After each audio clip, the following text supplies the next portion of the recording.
नमस्कार बच्चों।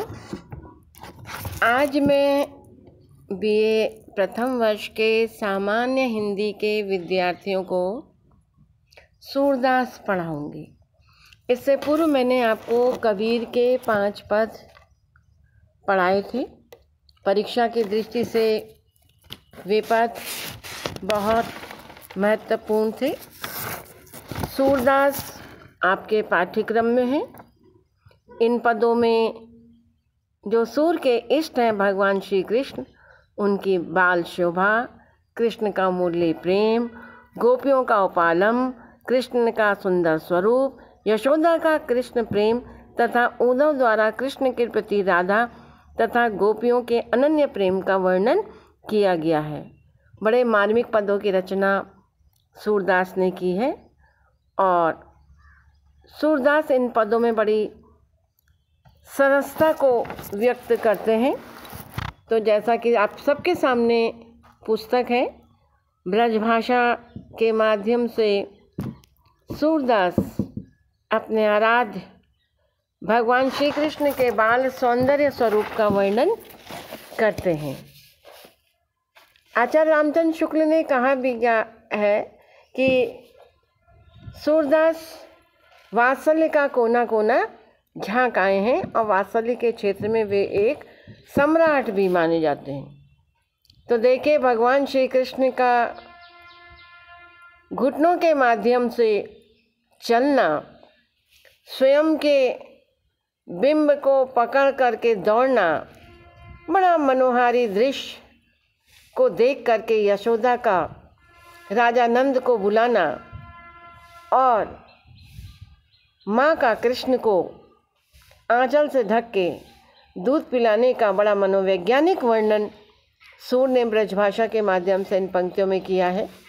पहला पद है, किलकत कान घुटुरवनि आवत, मणिमय कनक नंद के आंगन, बिंब पकड़िबे धावत, कबहु निरख हरि आप छाको, करसो पकड़त चाहत, किलक हसत राजत द्वैदतियाँ, पुनि पुनि तिहि अवगाहत, कनक भूमि पर कर पग छाया, यह उपमा इक राजती, करी करी प्रतिपद प्रतिपदी वसुधा, कमल बैठ की साजती, बाल दशा सुख निरखी जसोदा, पुनि पुनि नंद बुलावती, अचना तले ढाकी, सूर के प्रभु को दूध पिलावती।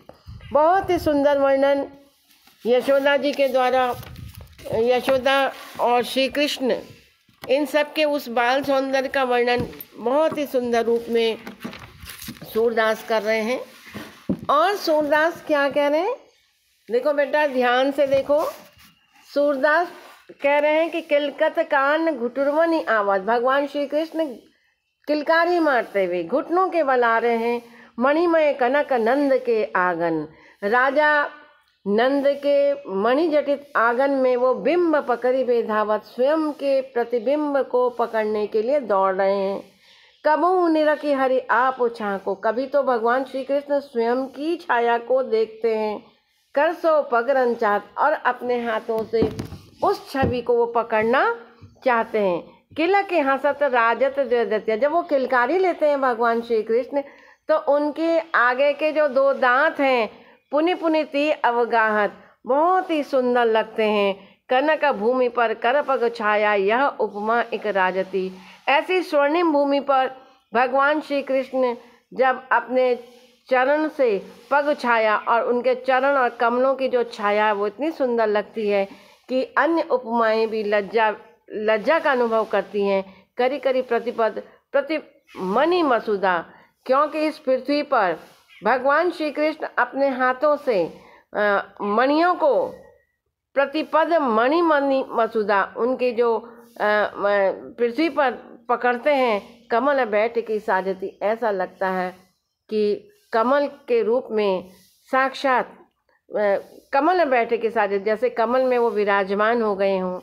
भगवान श्री कृष्ण के ऐसे सौंदर्यमय स्वरूप को देख करके बाल दशा सुख निरख यशोदा, भगवान श्री कृष्ण के ऐसे बाल सौंदर्य को देख करके माँ यशोदा पुनि पुनि नंद बुलावती, बार बार राजा नंद को पुकारती है, राजा नंद को बुलाती है। अंचना तल ने ढाकी, सूर के प्रभु को दूध पियावती, और आंचल से अपने आंचल को ढक लेती हैं, सूरदास कह रहे हैं, और भगवान श्री कृष्ण को वो दुग्धपान कराती है। एक माँ के और एक बालक के बहुत ही स्वाभाविक वर्णन यहाँ पर किया है। अब दूसरा पद देखिए, मूल्य तऊ गोपाल ही भावती, सुन रही सकी यद्यपि नंद लाल ही, नाना भांति न चावती, राखती एक पाई ठाड़ो करी, अति अधिकार जनावती, कोमल तन आज्ञा करावती, कटी टेढ़ो है आवती, अति अधीन सुजान कनोड़ गिरिधर नार नवावती, आपन पौणी अधर सज्जा पर कर पल्लव पलटावती, भ्रुकुटि कुटिल नैन नासा पुट हम पर कोप करावती, सूर्य प्रसन्न जानी एक ओछन, घरते शीस डुलावती। अब यहाँ पर गोपिकाओं का श्री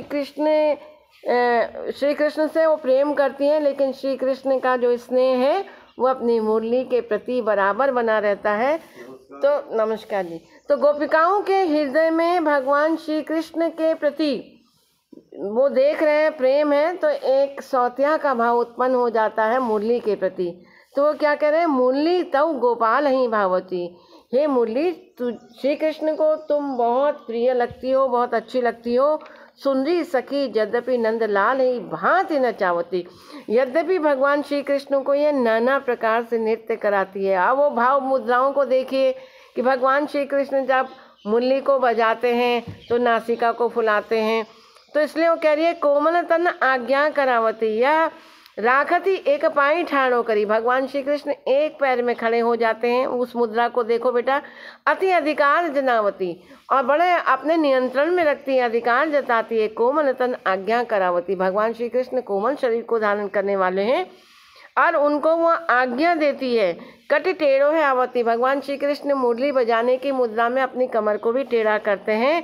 अति अधिनान सुजान कनौड़े गिरिधर नार नचावती, गोवर्धन पर्वत को उठाने वाले भगवान श्री कृष्ण को ये मुरली जो है अपने अधिकार में जान करके उन्हें नाना भांति नाना प्रकार की मुद्राओं को धारण करके उनको नृत्य करवाती हैं।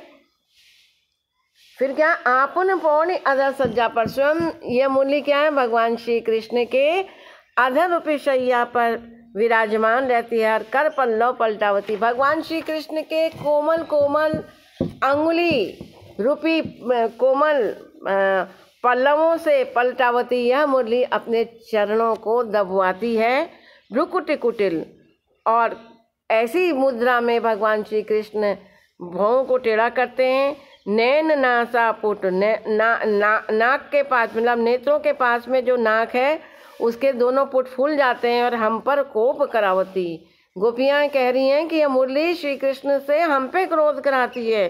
सूर्य प्रसन्न जानी एक ओछन, घर तय शीस डलावती, सूरदास कहते हैं मुरली से भगवान श्री कृष्ण इतने अत्यधिक प्रसन्नचित और आनंदित और उमंगित हो जाते हैं कि वो एक क्षण ही क्या करने लगते हैं, घर तय शीस डलावती, वो झूम जाते हैं और अपने सर को क्या करने लगते हैं, हिलाने लगते हैं।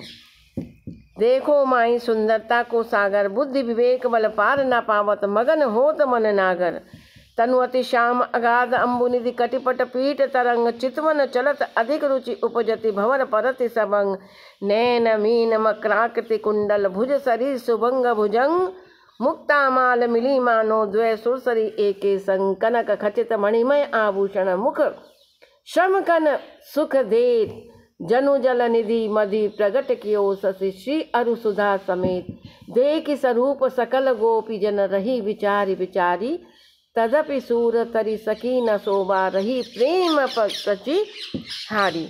अब भगवान श्री कृष्ण के उस अतुलनीय सौंदर्यता का वर्णन किया जा रहा है। और क्या वर्णन किया जा रहा है कि देखो माई सुंदरता को सागर, एक सखी दूसरी सखी को संबोधित करती हुई कह रही है कि हे सखी, सौंदर्यता के साक्षात सागर को देखो, बुद्धि विवेक बल पार ना पावत, मगन होत मन नागर, हमारा मन भगवान श्री कृष्ण जो बड़े चतुर हैं, कुशल हैं, निपुण हैं, पारंगत हैं, उनको देख करके मग्न हो जाता है। और हमारी बुद्धि विवेक और हमारी शक्ति वहाँ तक नहीं पहुँच पाती, पार न पावत नहीं निकल सकती है। तनु अति श्याम अगाध अम्बुनिधि, भगवान श्री कृष्ण का जो श्याम वर्णन है, श्याम रंग है, वो अगाध अम्बुनिधि, विशाल समुद्र के समान श्याम है। कटिपट पीत तरंग और कमर पर पीताम्बर वस्त्र उन शोभायमान हो रहा है। चितवत चलत अधिक रुचि उपजती, जब वह अपनी चितवन से देखते हैं तो वह और सुंदर लगती है। भंवर परति सब अंग, ऐसा लगने लगता है कि उस श्याम रूपी समुद्र में नाना प्रकार की भंवरें जो हैं हिलोरे ले रहे हैं। भंवर परति सब अंग, उनके अंग अंग में भंवरें उत्पन्न हो रही हैं। नैन मीन, और उनके नेत्र जो हैं मछली के समान हैं। मकराकृत कुंडल, और कानों में मगरमच्छ की आकृति के कुंडल शोभायमान है। भुज सरिस सुभग भुजंग, और उनकी भुजाएं जो हैं सुंदर सर्प के समान हैं। मुक्ता माल मिली मानो, और जो मोतियों की माला है ऐसा लगता है मानो द्वय सुरसरी एक संग, दो आकाश गंगा और देव गंगा एक साथ विराजमान हैं। कनक खचित मणिमय आभूषण, ऐसे सोने से मणिमय आभूषण, सोने और मणियों से युक्त आभूषण से वो युक्त हैं। मुख श्रम कन सुख देत, उनके ऐसे सौंदर्य के स्वरूप को देख करके किसको सुख की अनुभूति नहीं होगी। जनु जल निधि मति प्रगट की ओ शशि, ऐसा लगने लगता है मानो कि जल के बीच में चंद्रमा विराजमान हो गया हो। श्री अरु सुधा समेत अमृत सहित ऐसा पवित्र चंद्रमा वहाँ पर विराजमान है। देह की स्वरूप सकल गोपीजन, भगवान श्री कृष्ण के ऐसे सौंदर्यमय स्वरूप को देख करके सभी गोपिकाएं और लोग क्या करें, रही विचार विचारी, सब क्या कर रही हैं, आपस में विचार कर रही हैं। तदपि सूर तरी सकी न शोभा, लेकिन सूरदास कह रहे हैं तदपि सूर तरी सकी न शोभा, उनकी शोभा को कोई भी पार नहीं कर सकता। रही प्रेम पचिहारी, सब प्रेम में क्या हो गई हैं, हार गई है। तो बेटा मैंने आज आपको अभी 3 पद पढ़ाए, और ये जो तीनों पद हैं ब्रजभाषा में लिखे हैं।